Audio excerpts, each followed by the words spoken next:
षष्ठी शला का पुरुष भाग 58। हे मुनिगण, विजय की इच्छा रखने वालों का सीमांत दुर्ग जैसा सहायक होता है, उसी प्रकार मोक्ष की इच्छा रखने वाले हम लोगों के लिए इस पर्वत क्षेत्र के प्रभाव से सिद्धि मिलेगी। अतः हम लोगों की मुक्ति की द्वितीय साधना के समान संलेखना करनी उचित है। ये संलेखना द्रव्य और भाव के मेरे प्रिय दो प्रकार भक्त, की है। साधु का सब प्रकार का आपका उन्माद और दिन महारोग के शुभ कारण को हो। नष्ट करना द्रव्य संलेखना एवं राग द्वेष मोह और समस्त कषाय रूपी स्वाभाविक शत्रु को विच्छेद करना भाव संलेखना है। ऐसा कहकर पुंडरीक गंधर्व ने 1,000,000 श्रमणों सहित पहले सर्व प्रकार के सूक्ष्म और बादर अतिचारों की आलोचना की, फिर अति शुद्धि के लिए पुनः महाव्रतों का आरोहण किया। कारण 2-3 बार वस्त्रों का धोना जैसे अधिकाधिक निर्मलता का कारण होता है, उसी प्रकार अतिचार लेकर पुनः साधुता का उच्चारण विशुद्धि व विशेष निर्मलता का कारण होता है। उसी प्रकार अतिचार लेकर पुनः साधुता का उच्चारण विशुद्धि व विषय निर्मलता का कारण होता है।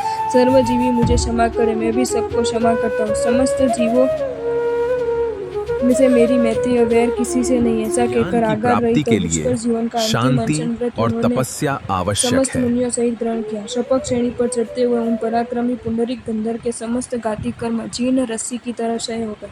अन्य 1,000,000 साधुओं के कर्म भी उसी समय क्षय हो गए।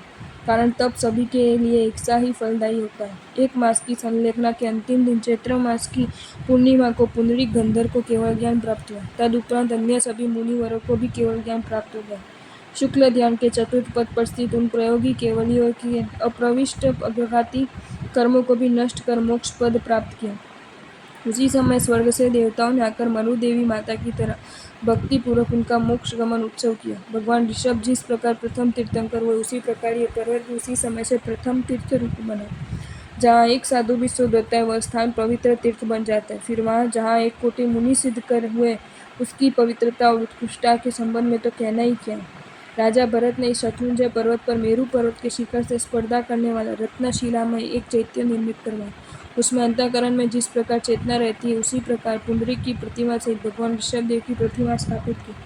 भगवान ऋषभ पृथक पृथक देशों में प्रवचन कर जैसे अंधे को चक्षुदान दिया जाता है, उसी प्रकार भव्य जीवों को बोधि बीज दान करने का अनुग्रह कर रहे थे। प्रभु के केवल ज्ञान होने के बाद प्रभु के परिवार में 84,000 साधु, 3,00,000 साधुआ, 3,50,000 श्रावक और 5,54,000 श्राविकाएं, 4,750 14 पूर्वी, 9,000 अवधि ज्ञान, 20,000 केवल ज्ञान, 600 वैक्रिय लब्धिवान, 12,650 मनोपर्याय ज्ञान, इतने ही वादी और 22,000 अनुत्तर विमानवासी महात्मा थे।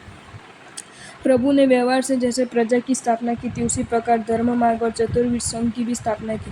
दीक्षा से 1 लक्ष पूर्व व्यतीत होने पर उन्होंने अपना मोक्ष समय निकट जानकर अष्टापद की ओर विहार किया। उस पर्वत के निकट जाकर प्रभु ने परिवार सहित मोक्ष रूप प्रसाद की सीढ़ियाँ की तरह उस पर आरोहण किया। वहाँ 10,000 मुनियों के साथ भगवान ने चतुर्दश तप कर पादोपगमन अनशन किया। पर्वत पालक ने प्रभु को इस प्रकार रहते देख तत्काल जाकर भरत को संवाद दिया। भगवान ने चतुर्विध आहार का त्याग किया। ये सुनकर भरतपति को इतना दुख हुआ मानो वे शूल से विद्ध हो गए। वृक्ष जिस प्रकार जल बिंदु का परित्याग करते हैं, उसी प्रकार अति शोक से पीड़ित होने के कारण उनकी आंखों अश्रु बहने लगे। फिर वे असह्य दुख से पीड़ित होकर परिवार सहित पैदल चलते हुए अष्टापद की ओर गए। पद के कठोर कंकरों की भी उन्होंने परवाह नहीं की। कारण हर्ष की तरह शोक के समय भी कष्ट का पार नहीं होता। पांवों में कंकर छूट जाने के कारण खून गिरने लगा। उससे उनके पदचिन्ह इस प्रकार मिट्टी पर अंकित हो गए जैसे आलता के निशान अंकित हो जाते। पर्वत पर चढ़ने में लेश मात्र भी शिथिल्य न हो, इसलिए वे सम्मुख आते हुए व्यक्ति को भी उपेक्षा कर अग्रसर होने लगे। यद्यपि उनके मस्तक पर छत्र था, फिर भी चलते समय उन्हें अत्यधिक गर्मी लग रही थी, क्योंकि मनस्ताप अमृत वर्षा से भी शांत नहीं होता। शोकग्रस्त चक्रवर्ती ने हाथों का सहारा देने वाले सैकड़ों भी पथ अवरोधक वृक्षों की शाखाओं के अग्रभाग की तरह एक और हटा दिया। नदी में प्रवाहित नौका जिस प्रकार तट की वृक्ष राजी को पीछे छोड़ देती हुई आगे बढ़ जाती है, उसी प्रकार भरतेश अग्रगामी छड़ीदारों की तेज से पीछे दौड़ छोड़ देते। चित्त के वेग की तरह चलने में उत्सुक महाराज भरत साथ साथ चलते हुए चामर धारिणियों को भी पीछे छोड़कर आगे बढ़ जाते थे।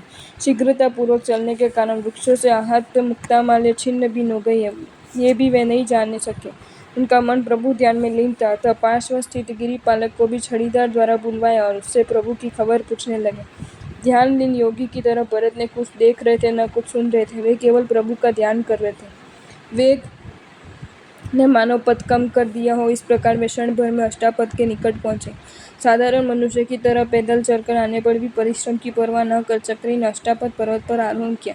शोक और हर्ष से व्याकुल चक्री ने पड़िया आसन पर बैठे प्रभु को देखा। प्रभु को प्रदक्षिणा देकर एवं वंदना कर देह की छाया की तरह वे उनके निकट बैठकर उपासना करने लगे।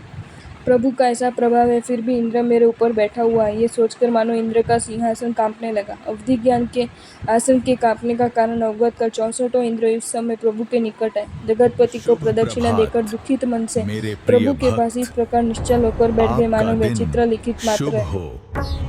आपको ये वीडियो अच्छा लगा हो तो इसे लाइक करें और शेयर करें, और ऐसे ही नए नए वीडियोज़ देखने के लिए सब्सक्राइब करें हमारी channel Jain facts and stories को।